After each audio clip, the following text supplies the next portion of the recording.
Hello दोस्तों, आज का मोटिवेशनल कोट है रिच डैड पुअर डैड नामक एक बुक से, जिसको कि लिखा है रॉबर्ट कियोसाकी ने। दोस्तों, ये कोट है, winners are not afraid of losing but losers are. इसका मतलब ये है कि जो विनर्स होते हैं, जो विजेता होता है, वो कभी भी हारने से या फिर फेल होने से नहीं डरता है। सिर्फ लूजर्स ही हारने से डरता है, क्योंकि दोस्तों फेलियर या फिर हारना जीत का ही एक हिस्सा है।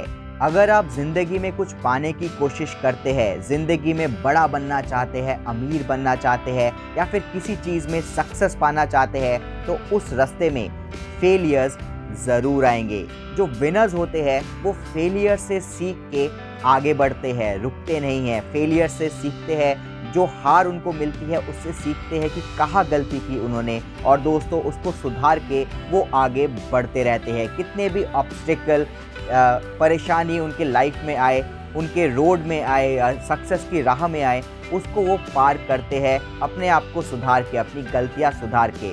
पर दोस्तों जो लूजर्स होते हैं वो बीच में ही छोड़ देते हैं। बिना फेल हुए, बिना स्ट्रगल किए, बिना हार के आपको सक्सेस मिलना बहुत ही मुश्किल है। सक्सेसफुल होने के लिए सबसे पहला कदम है कि हार के डर को आपको मिटाना पड़ेगा। मैं एक एग्जांपल देता हूँ आपको। जैसे कि आप एक आइलैंड में हैं, उस आइलैंड में कोई सुविधा नहीं है, कोई हॉस्पिटल नहीं है, कोई स्कूल नहीं है, आपका कमाने का कोई साधन नहीं है, आपकी कमाई नहीं है, आप वहाँ पे बहुत ज़्यादा गरीब है। पर आपको पता लगता है कि कुछ दूर अगर आप नौका चला के जाएंगे तो एक और आइलैंड है, वहाँ पे सारी सुविधा है, कमाने का साधन है, आप जाके वहाँ पे बहुत सारी अपॉर्चुनिटी ग्रैब कर सकते हैं, आप अमीर बन सकते हैं वहाँ पे जाके। पर आपको डर है कि अगर आप बोट चला के उस आइलैंड में जाएंगे तो बीच में हो सकता है आंधी तूफान आ जाए, आपका बोट डूब जाए या फिर रास्ते में कहीं भटक जाए। इस डर से वो समुंदर में उतरता ही नहीं है। तो दोस्तों अगर आप समुंदर में नहीं उतरेंगे तो आप कभी भी जो बड़ा आइलैंड है जहाँ पे बहुत सारी अपॉर्चुनिटीज़ है, वहाँ पे आप पहुँच ही नहीं सकते। आपका हारने का डर, आपका नुकसान होने का डर आपको हमेशा रोकता है बड़ी अपॉर्चुनिटी की तरफ जाने से। पर एक बार अगर आप बोट में चढ़ के उस आइलैंड की तरफ जाने लगे, बड़े आइलैंड की तरफ जाने लगे, बीच में कठिनाई ज़रूर आएगी। कोई भी ये नहीं कहता कि बीच में कठिनाई नहीं आएगी। समुंदर में आप बिल्कुल इजीली चलते रहेंगे और बहुत ही आसानी से आप बड़े आइलैंड में पहुंच जाएंगे, ऐसा नहीं होता। बीच में बहुत सारी कठिनाई आएगी। हो सकता है आपका नौका डूब भी जाए या फिर आंधी तूफान में आप फंस भी जाए, रास्ता भटक जाए।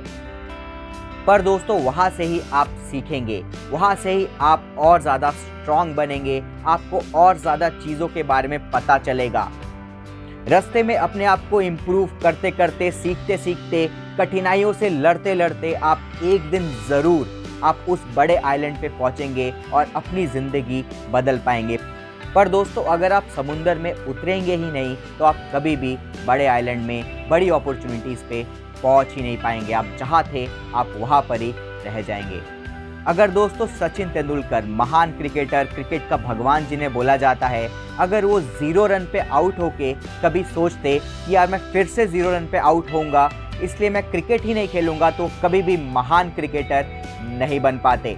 सचिन तेंदुलकर 0 रन पे आउट होने के बाद भी अगले मैच ऐसा खेलते हैं जैसे कि वो 100 या 200 रन तो बना ही लेंगे, इसलिए वो बना पाते हैं। अगर उनके दिमाग में ये होता, फेलियर का डर होता कि अगर मैं 0 रन पे आउट हो गया तो क्या होगा, और वो क्रिकेट नहीं खेलते, तो वो कभी भी सक्सेसफुल नहीं हो पाते। सौरव गांगुली को जब कप्तानी दी गई तो इंडियन टीम स्ट्रगल कर रही थी, इंडियन टीम मैच फिक्सिंग से गुजर रही थी। अगर सौरव गांगुली सोच लेते कि नहीं, मैं ये टीम नहीं संभाल पाऊंगा, अगर मैं भी कैप्टन बनूंगा तो मेरे ऊपर भी बहुत सारे इल्ज़ाम होंगे, अगर मेरी टीम हार गई तो मेरे को कैप्टनसी से निकाल दिया जाएगा, इंडियन टीम से भी निकाल दिया जाएगा। पर दोस्तों सौरव गांगुली ने यह नहीं सोचा। सौरव गांगुली ने सोचा कि अगर मैं सारी कठिनाई पार करके अगर मैं इंडियन टीम को जिता देता हूँ तो मैं एक महान कप्तान कहलाऊंगा, मैं इंडियन टीम का सबसे सक्सेसफुल कप्तान कहलाऊंगा। और यही हुआ। सौरव गांगुली के ऊपर बहुत इल्ज़ाम लगे, बहुत सारी कठिनाइयाँ सही सौरव गांगुली ने, पर सौरव गांगुली ने वो कर दिखाया, क्योंकि सौरव गांगुली हार से नहीं डरे। एपीजे अब्दुल कलाम का जो पहला प्रोजेक्ट था, उसमें एपीजे अब्दुल कलाम बुरी तरीके से फेल हुए थे। उनका जो रॉकेट था जो उन्होंने उड़ाया था वो ऊपर तक पहुंच ही नहीं पाया, पहले ही गिर गया। तो पर दोस्तों एपीजे अब्दुल कलाम ने हार नहीं मानी, उन्होंने लगातार कोशिश करते गए और एक दिन सक्सेसफुल हो गए और आज वो भारत रत्न है। तो दोस्तों अगर आप किसी भी लक्ष्य की तरफ बढ़ना चाहते हैं, अगर आपका कुछ गोल है तो फेलियर से मत डरे। दोस्तों अगर आपका फेलियर आता है, आपके सामने कोई फेलियर आता है, आप फेल होते हैं, तो उस फेलियर से सीखें कि आपने गलती कहाँ पे की है, आप क्यों फेल हुए हैं और दोस्तों उसको कैसे आप सुधार सकते हैं, कैसे ठीक करके आप आगे बढ़ सकते हैं। मैं YouTube का ही एग्जाम्पल देता हूँ। अगर आप YouTube का चैनल चलाते हैं, खोलते हैं, तो स्टार्टिंग में ही आपको सक्सेस नहीं मिलती है। आपको अपनी गलतियों से सीखना पड़ता है कि कैसे मैं YouTube में अच्छे वीडियोस बनाऊं, कैसे मेरे वीडियोस हिट होंगे, कैसे पब्लिक पसंद करेगी मेरे वीडियोस को। ये आप फर्स्ट वीडियो से आपका नहीं आ सकता, आपको रेगुलर प्रोसेस करना पड़ेगा, रेगुलर वीडियोस बनाते रहना पड़ेगा, रेगुलर कीवर्ड रिसर्च आपको करना पड़ेगा, रेगुलर आपके थंबनेल्स पे चेंजेस करने पड़ेंगे, टाइटल, डिस्क्रिप्शन, टैग्स, इन सब में आपको चेंजेस करना पड़ेगा, कंटेंट आपको बेहतर बनाते रहना पड़ेगा, तभी आप YouTube में सक्सेसफुल हो पाएंगे। अगर पहले 3 वीडियो आप सक्सेसफुल नहीं हुए, फिर आपको लगेगा यार टाइम वेस्ट है, मेरे वीडियो सक्सेसफुल नहीं हो रहे हैं, मैं YouTube छोड़ दूंगा, तो आप कभी भी एक YouTube स्टार नहीं बन सकते हैं।